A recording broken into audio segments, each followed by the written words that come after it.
अस्सलाम वालेकुम एवरीवन। आज जो मेरा टॉपिक है जिस पे हम डिस्कस करेंगे वो है learning, what is learning and the types of learning. उसके बाद हम बात करेंगे लर्निंग डिसेबिलिटी पे। लर्निंग डिसेबिलिटी के बाद हम बात करेंगे लर्निंग डिसेबिलिटी की कॉजेज़ की और उसके टाइप्स की। उसके बाद बात करेंगे लर्निंग डिसेबिलिटी को हम किस तरह ओवरकम कर सकते हैं या मैनेज कर सकते हैं। तो सबसे पहले हम बात कर लेते हैं लर्निंग क्या है।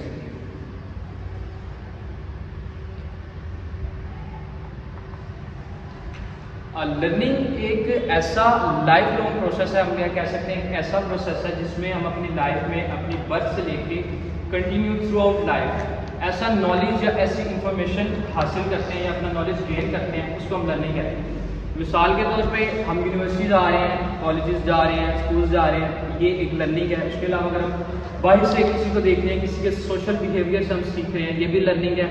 किसी की स्किल उसको देख के ऑब्जर्वेशन से, कोलैबोरेशन से, ये भी एक लर्निंग में आता है। उसके बाद अगर हम वैसे बात करें इसके टाइप्स की, तो पर्टिकुलरली इसको दो टाइप्स में डिवाइड किया हुआ, फॉर्मल लर्निंग और नॉन फॉर्मल लर्निंग। वैसे इसकी और भी टाइप्स हैं, एक्सपीरियंस लर्निंग है, सोशल लर्निंग है। सोशल लर्निंग में आप कोलैबोरेशन, ऑब्जर्वेशन से, जो लोगों के सोशल इंटरेक्शन से सीखते हैं। उसके अलावा अगर बात करें हम एक्सपीरियंस लर्निंग की, उसमें आप प्रैक्टिकल करके एक्सपीरियंस से वो लर्निंग सीखते हैं। लेकिन पर्टिकुलरली अगर हम देखें तो उसको डिवाइड किया हुआ दो लर्निंग में, फॉर्मल लर्निंग और non formal learning.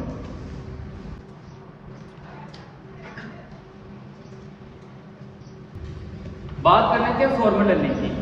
Formal learning ऐसी लर्निंग है जिसके लिए हमें एक स्पेसिफिक टाइम चाहिए, स्पेसिफिक प्लेस चाहिए, स्पेसिफिक कंटेंट होना चाहिए, हमारे पास आउटलाइंस होनी चाहिए, स्पेसिफिक टीचर्स चाहिए।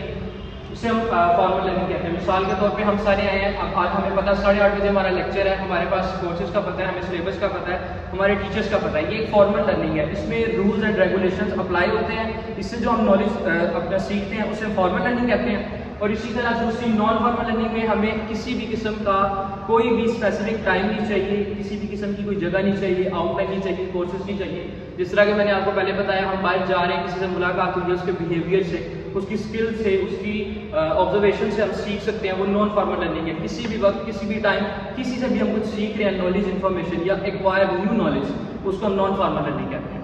अब आगे बात कर लेते हैं लर्निंग डिसेबिलिटी।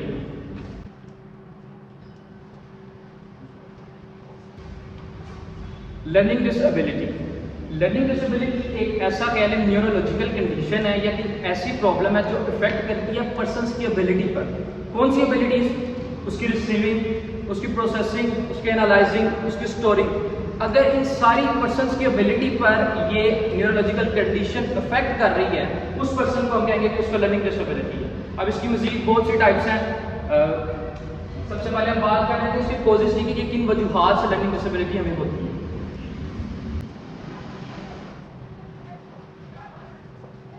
इसकी जो टाइप्स हैं उसको हम आगे डिटेल में बात कर लेते हैं। सबसे पहले कॉजेज की बात कर लेते हैं। सबसे ज़्यादा 40 to 80% जो लर्निंग डिसेबिलिटी का कॉज है वो हेरिडिटी है, आपकी फैमिली हिस्ट्री है, जिसे हम जेनेटिक्स कह सकते हैं। ये 40 to 80% यही होता है कि पेरेंट्स को ऑफस्प्रिंग ये जो है शिफ्ट हो जाती है। इस वजह से हेरिडिटी लिंक फैमिली हिस्ट्री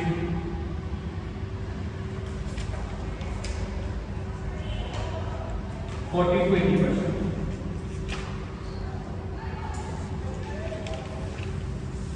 उसके बाद 20% रिमेनिंग में जो सबसे मोस्ट इंपॉर्टेंट है वो है lack of the practice.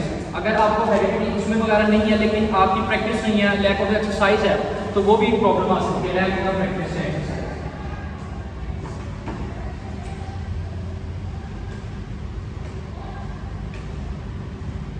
Lack of the practice के बाद हम बात कर लें, इसमें आपको किसी भी किस्म का कोई एक्सीडेंट हो सकता है, इंसिडेंट हो सकता है।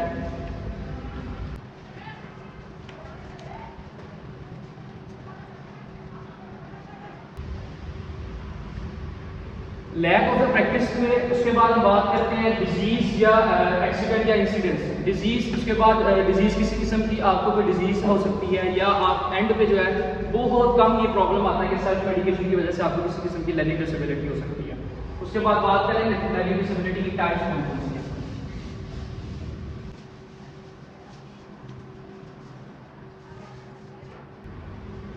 नंबर 1 पे आती है डिसलेक्सिया। डिसलेक्सिया जिन लोगों को रीडिंग में प्रॉब्लम है, जिन लोगों को राइटिंग में प्रॉब्लम है, जिन लोगों को कंटेंट में प्रॉब्लम है, उन लोगों को हम लर्निंग डिसेबिलिटी कहते हैं कि डिसलेक्सिया जो है वो कैटेगरी में आते हैं। आगे डिटेल में इसको पढ़ लेते हैं, उसके बाद बात कर लेते हैं।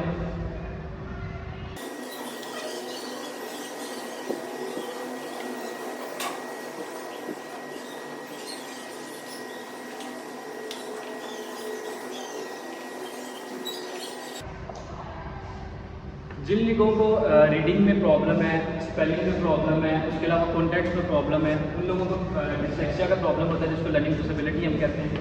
उसके अलावा जिन लोगों में राइटिंग का प्रॉब्लम है वो डायग्राफिया में आते हैं, उनको जो है वो लर्निंग डिसेबिलिटी में आता है। उसके अलावा जिन लोगों को कैलकुलेशन में प्रॉब्लम है, मैथमेटिकल न्यूमेरिकल्स जो हैं उनमें प्रॉब्लम आता है वो डिस्कैलकुलिया में आते हैं। उसके अलावा अगर हम बात करें जिनका आई और आई हैंड कोऑर्डिनेशन या न्यूरोमस्कुलर कोऑर्डिनेशन होता है उनमें अगर प्रॉब्लम है तो डिस्लेक्सिया का शिकार है। मिसाल के तौर पे आई हैंड कोऑर्डिनेशन, हमने कोई बाइक राइड कर रहे हैं, हमारा आई और हैंड कोऑर्डिनेशन है, हम हाथ का भी इस्तेमाल कर रहे हैं, आई का भी शूज लेस बांध रहे हैं, आई हैंड कोऑर्डिनेशन है।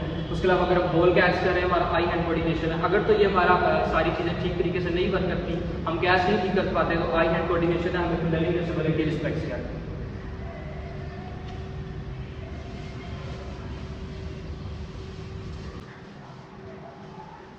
इसके अलावा अगर हम बात करें how to overcome learning disability, हम लर्निंग डिसेबिलिटी को किस तरह मैनेज कर सकते हैं या ट्रीट कर सकते हैं।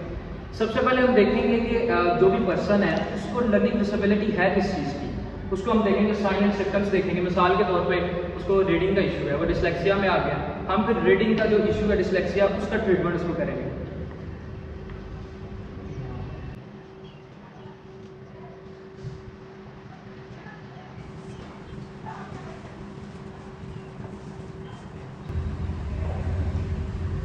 बात कर लेते हैं, सबसे पहले हम उसकी डिसेबिलिटी को देखेंगे कि उसको डिसेबिलिटी किस चीज़ की है, कौन सी कैटेगरी में है, उसको कैटेगराइज करेंगे।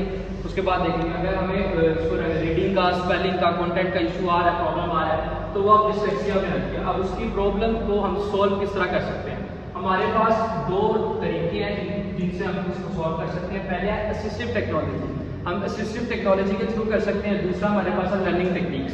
असिस्टिव में हम मल्टीमीडिया वगैरह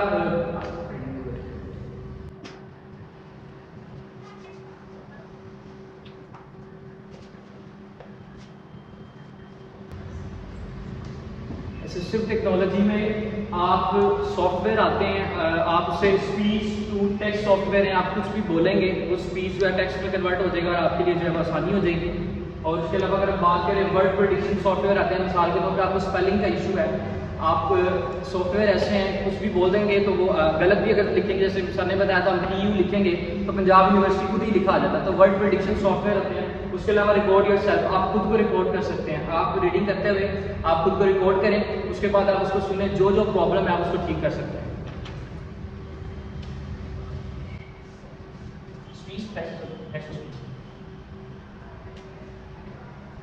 असिस्टिव टेक्नोलॉजी से तो हमने इसको मैनेज कर लिया, उसके बाद हम देखेंगे अदर लर्निंग टेक्निक्स क्या हैं जिससे हम इसको कर सकते हैं।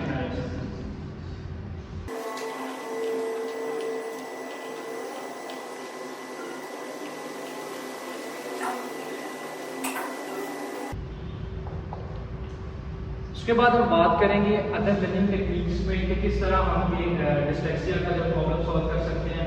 रीडिंग इन क्वाइट प्लेस, आप जब भी कोई रीडिंग कर रहे हैं आप शोर वाली जगह पे ना करें, किसी खामोशी वाली जगह पे बैठ के रीडिंग करें ताकि आपका फुल कंसंट्रेशन हो, उससे आपके लिए प्रॉब्लम ना बने। उसके बाद आपका जो भी टास्क है, जो भी मटीरियल है आपका रीडिंग का, आप उसको स्मॉल पार्ट में डिवाइड कर सकते हैं ताकि आपके लिए आसानी हो सके। स्पोर्ट्स ग्रुप ज्वाइन कर लें, आप सपोर्ट मिल जाए आपको, अपने सीनियर्स का कर लें, अपने टीचर्स का जो ग्रुप बनते हैं उनको ज्वाइन कर लें।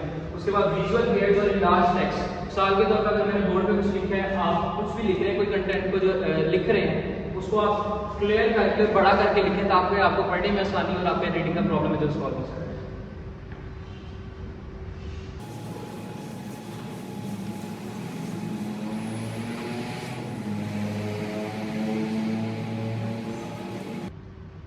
अब बात कर लेते हैं इसके अलावा जिन लोगों को राइटिंग का प्रॉब्लम है, उनको डिस्ग्राफिया भी हम कहते हैं, इसका शिकार है। असिस्टिव टेक्नोलॉजी के थ्रू अगर हम देखें तो स्पीच टू टेक्स्ट सॉफ्टवेयर आते हैं, हम कुछ भी बोल लेंगे वो जो है टेक्स्ट की सूरत में हमें मिल जाएगा।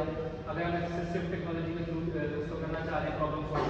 और वर्ड प्रेडिक्शन सॉफ्टवेयर, इसमें अगर आप सही तरह लिखना नहीं आता तो आपकी स्पेलिंग भी गलत होगी तो आपको वर्ड प्रेडिक्शन सॉफ्टवेयर की भी जरूरत पड़ेगी। उसके अलावा अदर लर्निंग टेक्निक्स में देखें तो हम हैंड राइटिंग प्रैक्टिस कर सकते हैं अपनी हैंड मसल स्ट्रेंथ। अब आप कुछ लिख रहे हैं, आपका हाथ का मसल और फोर आर्म्स जो है इन दोनों का जो मसल इन्वॉल्व है राइटिंग में, तो आपका एक्सरसाइज ऐसी होनी चाहिए जिससे आपका हाथ के जो मसल्स हैं या फोर आर्म्स के हैं उनकी स्ट्रेंथ ज़्यादा होनी चाहिए। अगर ज़्यादा देर तक लिख रहे हैं तो वो आपको मदद देंगे। उसके अलावा correct body posture and position, लिखते हुए हमारा बॉडी पोजीशन, बॉडी पोस्चर और जो हाथ की पोजीशन है वो ठीक होनी चाहिए, क्योंकि ये लिखते हुए इन्वॉल्व होती है, तो इस वजह से हमें अपना बॉडी पोस्चर जो है वो और आर्म पोजीशन को बिल्कुल ठीक रखनी चाहिए। और ब्रेक लें,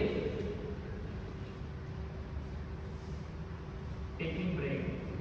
आप अगर ज़्यादा देर लिख रहे हैं तो आप थोड़ी देर के लिए ब्रेक लें, ताकि आपकी जो राइटिंग का प्रॉब्लम वो भी सॉल्व हो सके और आपके लिए आसानी हो सके।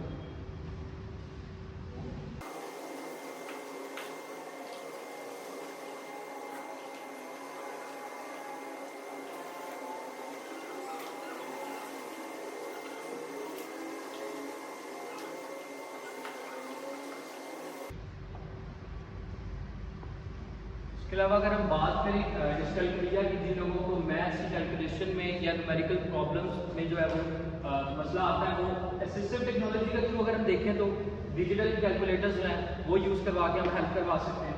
उसके अलावा प्लेइंग मैथ्स गेम, ऐसी मैथ्स गेम जो ऐप स्टोर पे, प्ले स्टोर पे हमें मिलेंगी, जो हम डाउनलोड करके वो खेल सकते हैं, जिससे हमारी मैथ स्किल्स और ग्रोथ, उसमें हमारा कॉन्फिडेंस बिल्ड होता है, जिससे ये आपका डिस्कैलकुलिया की प्रॉब्लम सॉल्व हो सकती है। उसके अलावा अदर लर्निंग टेक्निक्स की बात करें, आप जो भी टास्क है उसको डिवाइड कर लें आप छोटे छोटे पार्ट्स में, उसको प्रैक्टिस करें daily step by step, her question को स्टेप बाय स्टेप करने की आप कोशिश करें।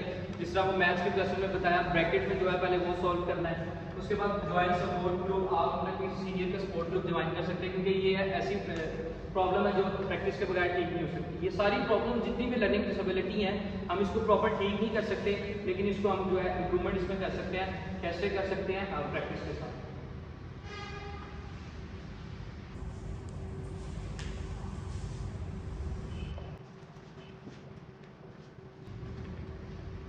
इसके अलावा अगर हम बात करें डिस्प्रेक्सिया की, इसमें आपका जो प्रॉब्लम है वो आई हैंड कोऑर्डिनेशन का प्रॉब्लम होता है या न्यूरोमस्कुलर कोऑर्डिनेशन का। मिसाल के तौर पे आपका कोई ऐसा काम कर रहे हैं जिसमें आपके आंख और हाथ दोनों इन्वॉल्व होते हैं, लेकिन वो ठीक तरीके से आपके काम नहीं कर रहे, तो वो लर्निंग डिसेबिलिटी है। असिस्टिव टेक्नोलॉजी के थ्रू अगर हम उसको देखें, आप मॉडिफाई कीबोर्ड यूज़ कर सकते हैं, जिनके टेक्स्ट लार्ज होते हैं, उनमें लाइट बैग होते हैं, आप वो यूज़ करके अपना आई हैंड कोऑर्डिनेशन ठीक कर सकते हैं। आप स्क्रीन पर देख के टाइपिंग करके कर सकते हैं, और भी इनपुट डिवाइसेस हैं, मोबाइल स्क्रीन है, इससे यूज़ करके आप डिस्प्रेक्सिया का जो प्रॉब्लम है उसको सॉल्व कर सकते हैं। लेकिन अदर टेक्निक्स से हम देखें तो उसमें ब्रेन एक्सरसाइज आती है, जिस तरह हम अपनी बॉडी को ठीक रखने के लिए, एक्टिव रखने के लिए एक्सरसाइज करते हैं, इसी तरह हमारे ब्रेन को ठीक करने के लिए भी काफ़ी एक्सरसाइज है। मिसाल के तौर पे यहाँ मेरा नहीं ख्याल कोई 1% लोग भी इस तरह की एक्सरसाइज कर सकें। ये आप फिंगर देखें, एक फिंगर आपने आगे मूव करनी है, दूसरी फिंगर एट अ टाइम आपको पीछे मूव करनी है, ऐसे करें आप सारे करें जरा। ये ब्रेन की एक्सरसाइज है, आपका फोकस फिंगर पे होना चाहिए, एक फिंगर आगे मूव करनी है, दूसरी फिंगर पीछे, ये ब्रेन की एक्सरसाइज है। ये देखिए, ये आई हैंड कोऑर्डिनेशन आपका इससे स्ट्रॉन्ग होता है, और ये डिसेबिलिटी अगर आप ये कर लेते हैं, इसके बाद थोड़ा सा अपग्रेड लेवल पे है, ये और एक्सरसाइज है, आपने अपने हाथ की दोनों पोजीशन इस तरह रख के इसको फोकस करना, करिए जरा आप ट्राई करें, आपका आई हैंड कोऑर्डिनेशन ठीक है कि नहीं है। इसी तरह आपने कंटिन्यूसली दूसरे टाइम पे इसको ऐसा करके और इसको इस तरह करना है। ये आपकी कुछ एक्सरसाइज है जो आपके आई हैंड कोऑर्डिनेशन या न्यूरोमस्कुलर कोऑर्डिनेशन को ठीक है। Thank you so much. अगर कोई क्वेश्चन है आपका